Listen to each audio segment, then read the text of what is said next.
If you stand still, you get left behind. Well, if that's the case, how has a product that has gone little changed over the last decade continued to win at the World Championships? And it's won gold for the last 10 years. We're here at Crankbrothers to find out how the Mallet DH conquered the world.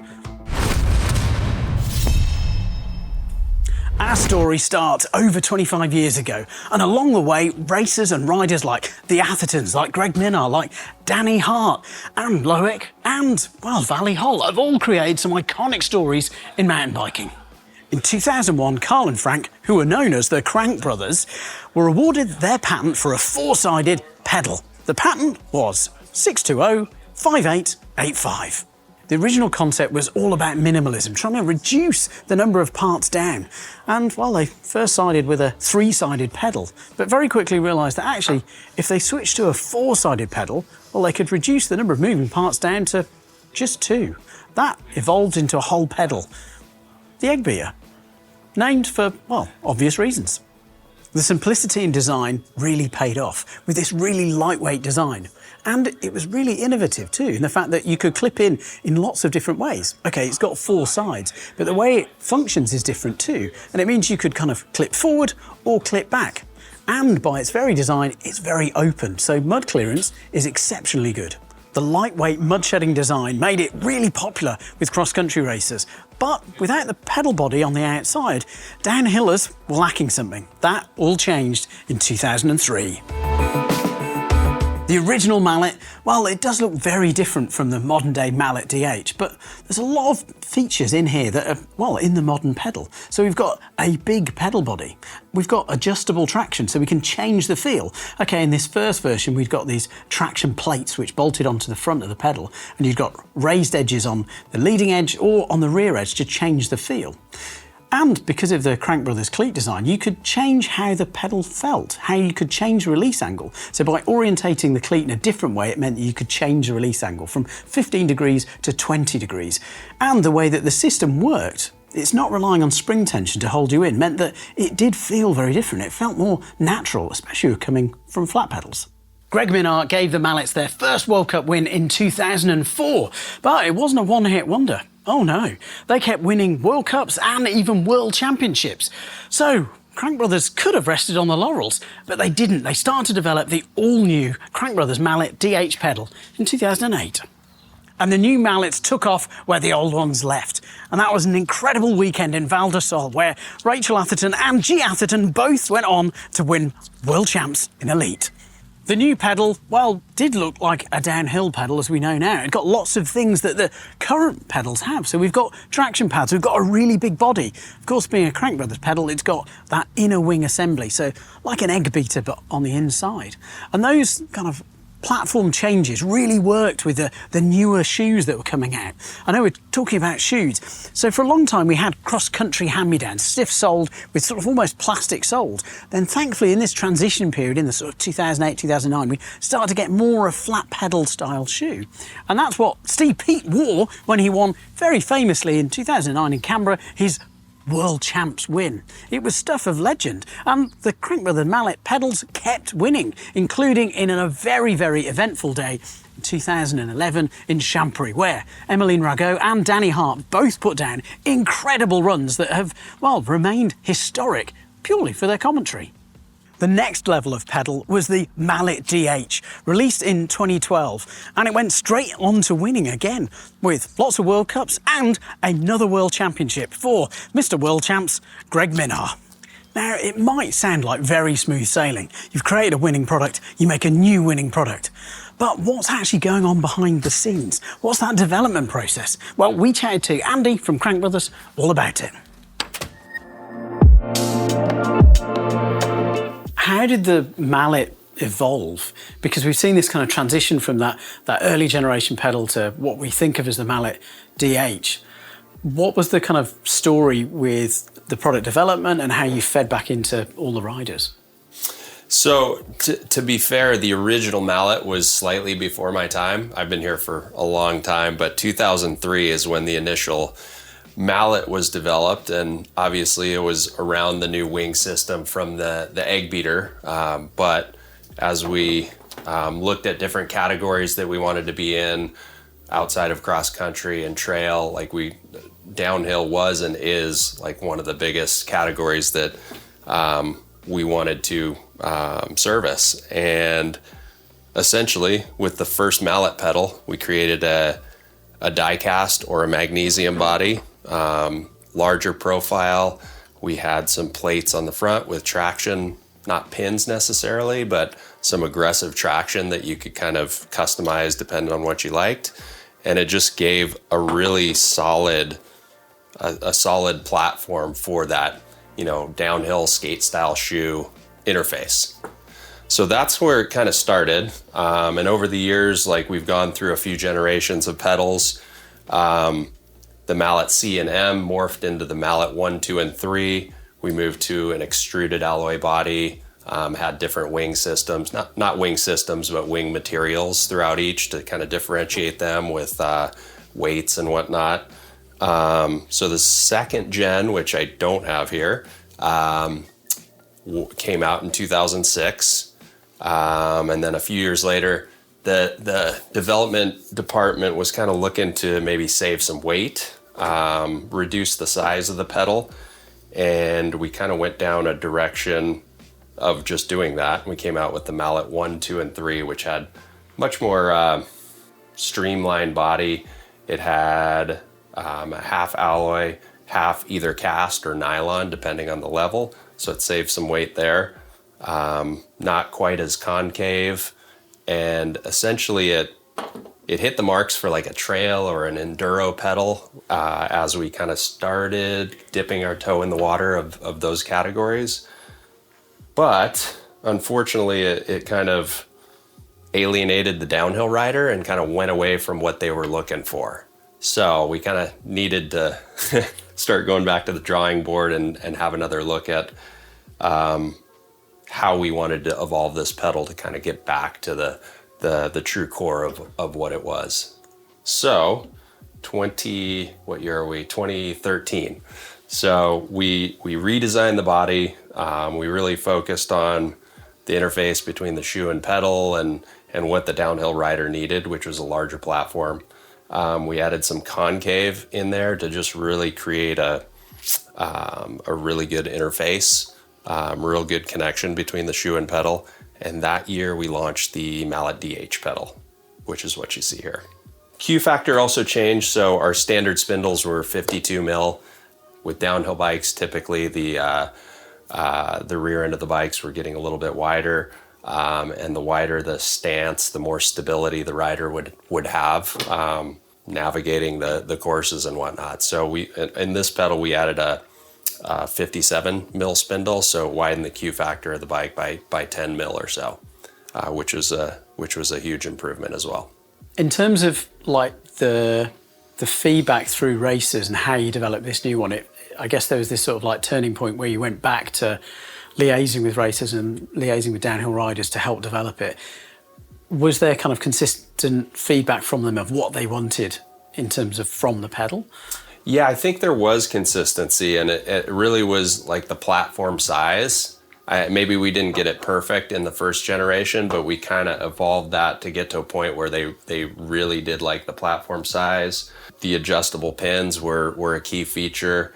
And then once we finally hit this Mallet DH, like the whole package, the concavity, the pins, just the interface, the spindle length, like it all kind of just hit the mark. And since then, they've been saying, please just don't change anything. Yeah. Wow, that was fascinating. So that was one generation to the next. Well, they've created another winning pedal. How do they improve? Let's find out. So Andy, you've got a fantastic pedal, the Mallet. It's winning lots of races. It's now really popular with racers and riders. But there's sort of a drive to create better. How do you even start that process? Well, I mean, if you ask the athletes, nothing. Don't do anything. Okay. But we did have a couple ideas in the works of how we could evolve this pedal a little bit, improve it a little bit without sacrificing any of the key elements that riders enjoyed in this pedal. Okay. mid-step before we kind of go into that, in, let's see, 2015, 2016, we were kind of working on a new pedal called the Mallet, which would be called the Mallet E. Yep. More focused on enduro, which was kind of up and coming, even though it'd been around for years. It was up and coming to the, the general public. They were starting to know about these things. And I guess when the Mallet E first came out, it was in this kind of wonderful transition point where enduro was still this slightly ill-defined, like slightly poorly defined. So there were people who were doing it on bikes with double chain sets. There were people using cross-country clip-in shoes. Then there were sort of downhillers using the downhill gear. There weren't enduro products. It was a mix of both. So how does that steer the development of a product? I mean, to start, we had a really good platform to begin with. So we enduro is a downhill sport where you have to climb to get to the next section, essentially. It's like what we all do, or what many of us do. Yeah. Like you're suffering on the uphills to get to the down. So we wanted to start with something that was legit, had made its mark, and go from there and see what we could do. So with the Mallet E, we kind of started with the Mallet DH. We knew we wanted the pedal body to be a little bit smaller for weight, for clearance on some of the tight areas, but still retain pins, that kind of interface to give you a nice stable platform.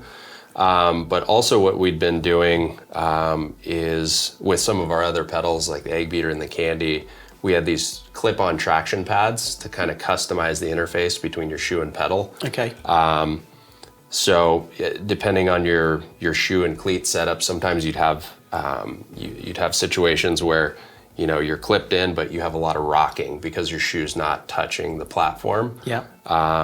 And our system's a little bit different than others, being that the cleat is, I guess, not the main mechanical support. Yep. And it's done a little bit differently. So we'd been doing traction pads on the Eggbeater and Candy and wanted to integrate that into our enduro pedal.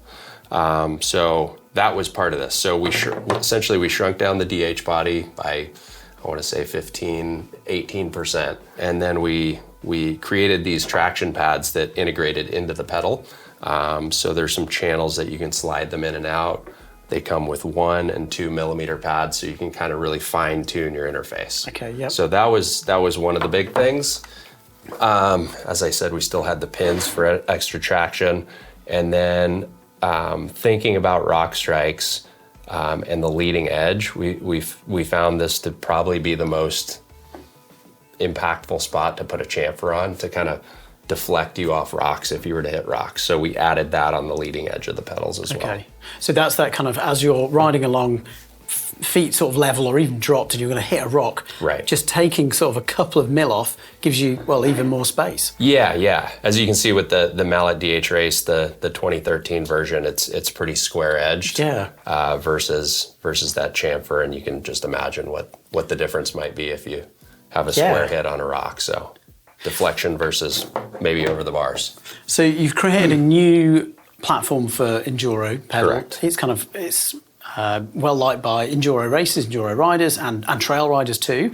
So how do you take that development into the new downhill pedal when, previously we chatted and a lot of the downhill racers were saying we don't want any change, just leave it as is. So how do you manage the kind of expectations of this fantastic winning pedal for lots and lots of races with racers that don't want change, but the knowledge that, there is a chance to develop it to make it better? Yeah. How do you navigate that path? So I think essentially in parallel or just staggered a little bit, we started down the path of doing the Mallet DH in a similar fashion to the Mallet E.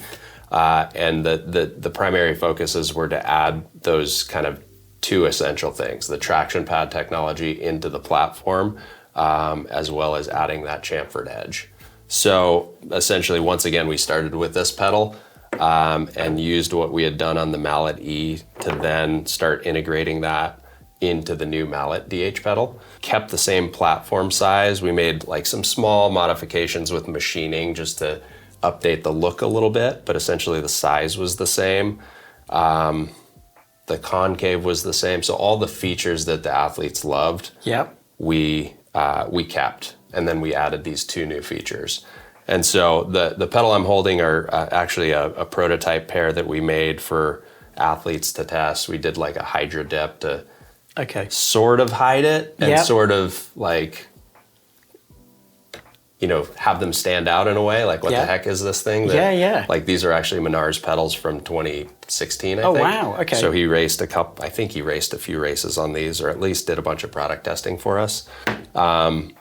So yeah, we kind of did that in parallel or a little staggered, as I mentioned, but the intention was that, you know, you would have these extra benefits, but not take away any of the things that were desired and appreciated. And I guess you've mentioned Minar, and there are like the long list of racers that have used the pedal.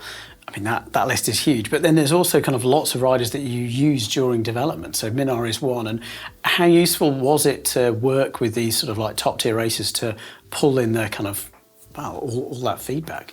I mean, it's really imperative that you listen to these guys, because these are the ones that are putting these through the paces. They tell you if something's working or not working at like the highest level. And we just can't replicate that in-house. Like, as great as we think we are, as, you know, local riders or whatever the case may be, we just can't put them through the paces like those guys and girls can. And also conditions. They're riding in every nasty weather condition. And here in Southern California, it's dry 50 weeks out of the year. So, you know, we're not getting the same type of testing in different conditions either. So we do like to work with athletes, but also kind of a broad group of private testers in different areas for those reasons. Weather conditions, the riding areas, whether it be rock and root or dust or whatever the case may be, just having a much broader variety of areas and testers. And I guess the sort of like confirmation of that you're on the right path is when racers kept using the pedals. And I feel like maybe I'm incorrect, so we'll have to double check this bit, but I'll carry on.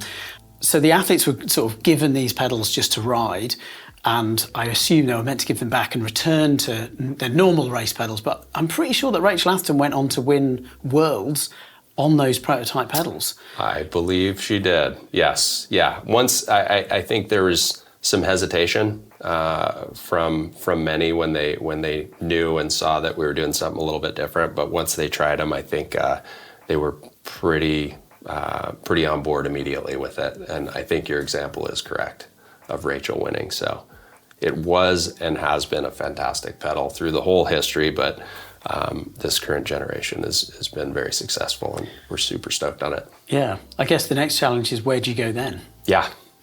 Well, we have a few ideas for sure, but TBD on if and when. Yeah. Perfect. Yeah. Thank you very much. Of course, my pleasure.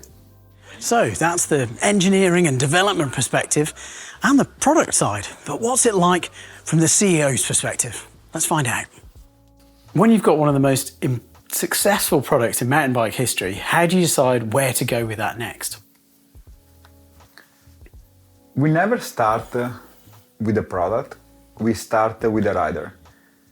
So we have been trying to improve this pedal since the last iteration, which if I recall correctly was in 2017.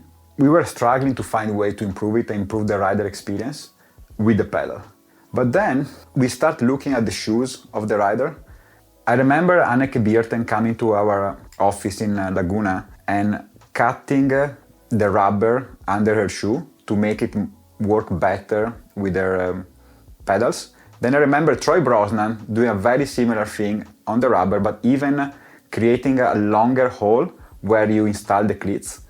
And that's when we got the idea, maybe where we should improve the rider experience is not on the pedals, is on the shoe. And we start working obsessively to improve, to find a way to improve the interaction between the outsole of the shoe and the pedal. And that's why we started the shoe project. I feel that sometimes companies they see their brand being strong and relevant, and they say, you know what, we should do some product extension and enter in a new category. In our case, it's different. We see the rider, we see the challenges they have, if they have any, and that's where we see if we can solve that problem, if we can improve the experience, and that's how we choose when we enter or not in a category. So for us, it was not, oh, we need to do shoes. The product cycle of this product is too long, so we need to do a new one. Can we make it better? Can we make the experience of the rider or the performance of the rider better? And that's when we decide to enter in a new category or to renew a product. Looking away from shoes and pedals for a second, I think a lot of people were surprised when you launched the Guardian handguards earlier this year. So what made you decide to make them? The first time that I've seen handguards on a mountain bike was my friend Troy Lee and his group of friends. So I was going riding with him and he was constantly repeating me, you need to do handguards, handguards, handguards. And it can be a bit repetitive when you get into an idea. But I was seeing the sense of that product. Then I came to the office and we have a colleague of ours whose name is Seb, very passionate about motocross. And he was riding with handguards. So we start discussing inside the company about that project, and I loved it. I loved it because some people were really, that's lame. We should never do handguards. That's really a bad idea. The bike is going to look ugly. That's for motocross, it's not for mountain bike. And the other half of the company, led by Seb, was like, we need to do it. There is no, let's say, relevant brand launching handguards and making handguards. So we had a discussion and my comment was, okay, can we make handguards better than the brands that currently are making handguards? And once we came with an idea to integrate the handguards into the lock-on ring of the grips, and then to make a much more user-friendly universal handguard, that's when I said, okay, guys, we have something here, let's do it. Can you give us a hint about what we might see coming up from the brand in the next few years ahead? Yeah, it's difficult to answer this question without revealing secrets or what we're working on or ideas that we have in our pipeline. But to give some hint, short term, we are gonna launch a new range of wheels, which to me is gonna be very interesting for downhill, e-bikes and enduro bikes. Then we're gonna launch a new range of flat pedals with some, I believe, progressive ideas and concept behind it. And then there is a little detail into mountain biking, which is common by many people that use SRAM AXS. So I think we found a nice idea for people that happen to end their battery on the ride to store their battery, to store an additional battery when they ride the SRAM wireless drivetrain.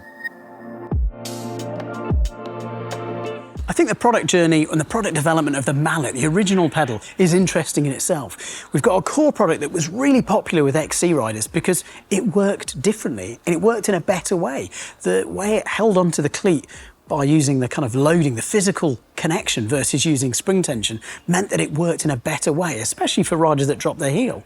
So for Crankbrothers to develop that product to a whole new audience for gravity riders, in itself, that's interesting, even with this older pedal. But think about when this older pedal was on bikes. We had 26-inch wheels, we had inner tubes, we had, well, long travel was about 150 mil. Now think about bikes. 150 mil bike is, well, sort of a shorter travel trail bike. Pretty much all of us have got tubeless. Most of us will have 29er wheels or MX size wheels where we've got 650B and a 29er. Bikes have evolved hugely. Yet one of the key contact points for lots of top racers on the planet is still the same with a Mallet. So the inner wing assembly, okay, functionally it works pretty much the same. There's some visual changes and some minor engineering details that are different, but essentially it's same.